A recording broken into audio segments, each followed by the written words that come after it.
होली नाम सुनते ही एक ही जगह की याद आती है, ब्रज। ब्रज की होली की तो बात ही अनोखी है। और हो भी क्यों ना यार, वहाँ हमारे ठाकुर जी साक्षात तो श्री राधा रानी होली खेलने आते हैं आज भी। हाँ, वो कहते हैं ना, जगत में होली होती है, ब्रज में हो रहा होता है। ब्रज की होली को जानने से पहले हमें ये जानना शुरू की ज़रूरत है कि होली ब्रज में शुरू कब से होती है। तो चलिए शुरू करते हैं। तो ब्रज में होली की शुरुआत होती है बसंत पंचमी के आगमन से। बसंत पंचमी जो ऋतु बदलाव का प्रतीक माना जाता है, ये बसंत के आगमन को इंडिकेट करता है, तो इसीलिए इसे बसंत पंचमी भी कहते हैं।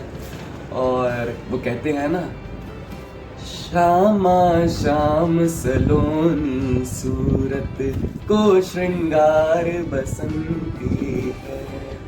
तो बसंत पंचमी से होती है हमारे ब्रज में होली की शुरुआत। इस दिन श्री बांके बिहारी मंदिर में श्रृंगार आरती के बाद श्री बांके बिहारी जी को गुलाल का टीका और दारू के गुलाल लगाकर होली की शुरुआत है। उसके बाद वहाँ जितने भी भक्तगण होते हैं जो दर्शन के लिए आए होते हैं, गोसाई जी उनके ऊपर गुलाल छिड़कते हैं और ऐसे होती है होली की शुरुआत। और सबसे बेस्ट बात पता है क्या है इसकी? ये फेस्टिवल ब्रज में 41 डेज तक होता है। और इन 41 डेज में आप जिस भी दिन जाएंगे आपको हर तरफ आपको रंग मिलेगा। वैसे तो इसे 41 डेज तक खेला जाता है, लेकिन कुछ विशेष डेट्स होती हैं जिन पर विशेष तौर पर होली को मनाया जाता है। फॉर एग्जाम्पल, सबसे पहले आती है हमारी लड्डू मार होली। लड्डू मार होली बनाई क्यों जाती है, चलिए इस पर जरा गौर करते हैं। तो बरसाना के मुखिया श्री ब्रजभान जी के यहाँ से जाता है इनविटेशन नंदगांव कृष्ण जी और उनके फादर को कि होली खेलने के। और उस इनविटेशन का जब उन्हें रिप्लाई मिलता है बरसाना वालों को और श्री राधा रानी को, तो वो उसकी खुशी में लड्डू की वर्षा करते हैं, लड्डू की होली बनाते हैं।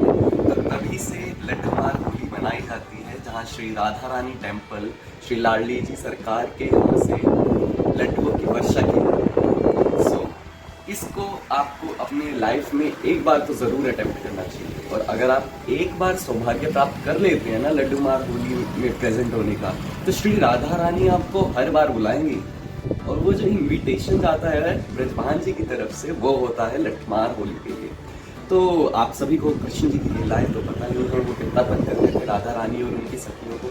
तो उसी के बदला लेने के लिए श्री राधा रानी और उनकी जो सखियां हैं, वो जब कृष्ण जी बरसाना आते हैं होली खेलने, उन पर रंग गुलाल छिड़कने, तो राधा रानी और उनकी सखियां जो हैं लड्डू से उन पर वर्षा करती हैं और वहाँ से शुरू होती है लड्डू। पूरे बरसाना में लठमार होली पूरे धूमधाम से और बड़े स्केल पर मनाई जाती है। अगले दिन सेम होली लठमार होली नंदगांव में मनाई जाती है, जहाँ नंदगांव की जो महिलाएं हैं वो बरसाना के हुरियारों पर लाठियां की वर्षा करती हैं। और इस दिन भी नंद महल में पूरी धूमधाम से मनाई जाती है। जो आपने रील्स देखी होंगी ना इंस्टाग्राम पर, वो यही की होती हैं, ड्रोन शूट्स जो हैं। मुझे तो पर्सनली नंदगांव की होली सबसे ज़्यादा पसंद है। तो एक बार लाइफ में आप भी नंदगांव की होली को अटेंड कीजिए। हाँ, और 4th डे हमारी होली मनाई जाती है श्री बांके बिहारी मंदिर वृंदावन में, जहाँ पर फूलों की होली मनाई जाती है। इस दिन श्री बांके बिहारी मंदिर के दोपहर को जब कपाट बंद होते हैं, उसके बाद जब शाम को खुलते हैं, तो आधे घंटे तक लगभग फूलों की होली मनाई जाती है। और सच्ची में वो दृश्य देखने लायक होता है। उसके बाद गोकुल में छड़ी होली, विधवा होली वृंदावन और दाऊ जी का हुरंगा भी फेमस है। तो आपको एक ना एक बार लाइफ में होली तो अटेम्प्ट करनी चाहिए ब्रज की।